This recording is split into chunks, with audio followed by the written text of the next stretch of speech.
বছর 5 কেটে গেছে। তানিয়ার জীবন এখন সম্পূর্ণভাবে তার নিয়ন্ত্রণ ফাউন্ডেশনের আরও বড় হয়ে গেছে। দেশ জুড়ে ছড়িয়ে গেছে শিক্ষার্থীদের জন্য আলো, প্রতিযোগিতা এবং ভালোবাসার শিক্ষা। তবে তানিয়ার হৃদয়ে জানে জয় মানে কেবল পুরস্কার বা প্রশংসা নয়, বরং নিজের সঙ্গে শান্তি পাওয়া। এক বিকালের ফাউন্ডেশনের ছাদে বসে আকাশের দিকে তাকিয়ে তানিয়া মনে হলো পাশে দাঁড়িয়ে আছে চরিত্র, কিন্তু এবং কোনো চাপ নেই, শুধু শান্তি, বোঝাপড়া এবং ধরনের সঙ্গশক্তি, নীরবতা। তানিয়া কোণে আসে, দূরে থেকে বাতাসের হালকা শব্দ মনে হলো কেউ ফিসফিস করে বলছে, তুমি জিতেছো তানিয়া, জীবনের প্রতিযোগিতা শেষ হয়েছে, ভালোবাসায় চূড়ান্ত বিজয়ী। চোখ বন্ধ করে সে হালকা হেসে মনে করলেন, হ্যাঁ অনিক, তুমি শিখিয়েছো প্রতিযোগিতা ভালোবাসা নয়, ভালোবাসা প্রতিযোগিতা। এবার আমি পুরোপুরি বাঁচতে পারি। ছাদে সূর্য ডুবে যাচ্ছে, রোদের শেষ রেখে জীবনকে অলঙ্ঘন করছে। তানিয়া অনুভব করছে প্রতিটা কষ্ট, প্রতিটা সকাল। আকাশ এবং তানিয়ার কাছে আগের মতো ভারী নয়, ও উজ্জ্বল এবং মুক্ত। ফাউন্ডেশনের সব কাজ শেষ হয়ে ছাত্র ছুটি হয়ে পেয়েছে। তানিয়া ছাদে উঠে গভীর শ্বাস নিল। এবার শুধু নিজেকে অনুভব করার সময়।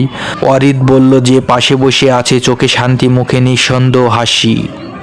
তানিয়া হেসে বলল, জীবন কি কখনো সহজ না, কিন্তু আমার যা চাই তার অন্য লড়াই করতে হয় কষ্টের মধ্যেই। অরিত বলল, আপনি দেখেছেন হারানোর মানে সবসময় শেষ নয়, কখনো কখনো নতুন জয়ের সূচনা। তানিয়া হালকা হেসে মাথা নাড়ালো।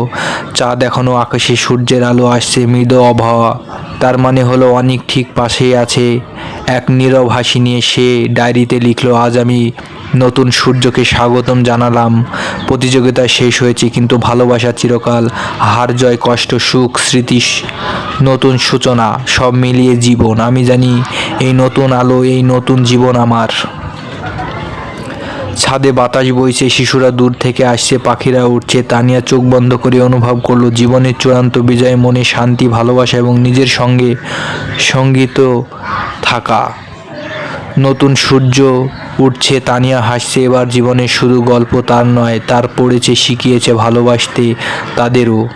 ফাউন্ডেশনের বড় হলো, ছাত্ররা ভর্তি হচ্ছে নতুন সেমিস্টারে। তানিয়া মঞ্চের পাশে দাঁড়িয়ে একজনকে স্বাগতম জানাচ্ছে, চোখে উদ্দীপনা, মুখে শান্তি। সে মনে মনে ভাবছে, কত কষ্ট, কত স্মৃতি, কত ভালোবাসা আর জীবনকে গড়ে তুলেছে। অনেকের স্মৃতি এখনও হৃদয়ে বেঁচে আছে, কিন্তু তার কষ্টের কারণ নয় এটি কখনো শক্তি, শিক্ষা এবং দিগদর্শনের। একজন শিক্ষার্থী এসে জিজ্ঞেস করলো, আপনি কিভাবে এত শক্তিশালী হয়েছেন ম্যাডাম? তানিয়া হেসে উত্তর দিল, প্রতিযোগিতা জীবনকে শেখায়, কিন্তু ভালোবাসা জীবনকে সম্পন্ন করে। আপনাদের প্রতিযোগিতা শুধু জেতার জন্য নয়, বুঝতে সাহায্য করতে এবং নিজের সঙ্গে শান্তিতে থাকার জন্য, বুঝছেন? ফিরে তাকিয়ে সে দেখে অরিত পাশে আছে, হালকা হাসি। তারপর চারপাশে ছাত্ররা হেসে খেলে, কিন্তু সবাইকে জানে এখনও শিখতে এসেছে জীবনের বড় পাঠ। সেদিন রাতে তানিয়া তার ডায়েরিতে লিখল, জীবন একটি দীর্ঘ প্রতিযোগিতা। হার, জয় আসলে গুরুত্বপূর্ণ নয়, চূড়ান্ত জয় আসে তখন যখন তুমি নিজের এবং অন্যর সঙ্গে ভালোবাসার সুযোগ স্থাপন করো। অনেক আমাকে শিখিয়েছিল, এখন আমি শিক্ষা প্রয়োজনের কাছে পৌঁছে দিয়েছি। চাঁদ উঠেছে, বাতাস হয়ে বইছে। তানিয়া জানে নতুন প্রজন্মের শিক্ষার্থীরা তার গল্পের অংশ। ভালোবাসা, প্রতিযোগিতা, শিক্ষা, স্মৃতি, সবাই মিলে এক নতুন আলো হয়ে উঠেছে। এটি শুধু তার জীবনে নয়, বরং সবাইকে জয়ী করতে তোলার গল্প।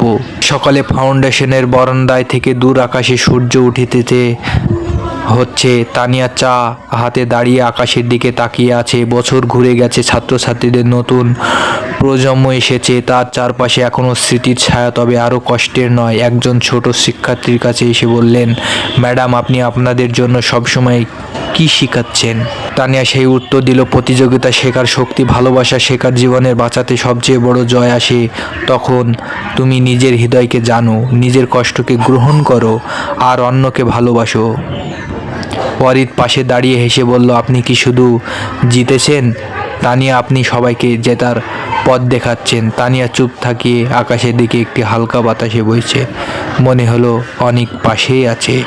এই গল্পের এখানেই সমাপ্তি।